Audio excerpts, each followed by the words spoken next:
Hello అండి. ఈ చల్ల చల్ల వర్షానికి వేడివేడిగా ఒకసారి బోటి కర్రీ ఇలా వండుకొని ట్రై చేయండి. చాలా బాగుంటుందండి. ఇంట్లో ఉన్న ఇంగ్రీడియంట్స్ తోటి మీరు ఒకసారి ట్రై చేయండి.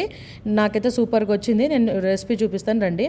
ముందుగా ఒక కుక్కర్ పెట్టుకొని అందులో కొంచెం ఆయిల్ యాడ్ చేసుకోండి. ఆయిల్ హీట్ ఎక్కినాక చిన్నగా చాప్ చేసుకున్న ఉల్లిపాయలు వేసుకుంటున్నానండి. అండ్ ఇందులోనే కొంచెం పచ్చిమిర్చి కూడా వేసుకొని ఫ్రై చేస్తున్నాను. అండ్ ఇందులో అల్లం వెల్లుల్లి పేస్ట్ వేసుకొని పచ్చి వాసన పోయే వరకు ఫ్రై చేసుకోండి బాగా. అండ్ కొద్దిగా పసుపు, 2 చెంచాల ఉప్పు కూడా వేసుకుంటున్నానండి. ఇవన్నీ బాగా వేగిన తర్వాత ఆల్రెడీ నేను వేడి వాటర్ కొంచెం కల్లుప్పు వేసుకొని బోటి బాగా వాష్ చేసి పెట్టుకున్నానండి. ఆ బోటిని కూడా ఇందులో యాడ్ చేసుకొని బాగా మిక్స్ చేసుకోండి బోటిని. ఇది కొంచెం సేపు మూత పెట్టి ఒక 10 మినిట్స్ వరకు వాటర్ అంతా కొంచెం ఇంకే వరకు అందులో పెట్టండి. ఇప్పుడు మూత తీసి చూడండి, నాకు ఇలా వచ్చిందండి. ఇప్పుడు ఇందులోనే నేను కొంచెం 2 టమాటాలు వేసుకుంటున్నాను. చిన్నగా చాప్ చేసుకున్న 2 టమాటాలు, ఒక 2 టేబుల్ స్పూన్ల కారం కూడా యాడ్ చేసుకున్నాను. నాన్ వెజ్లో కొంచెం కారం ఎక్కువనే పడుతుంది కాబట్టి నేను కారం ఎక్కువనే వేసుకుంటున్నాను అండి.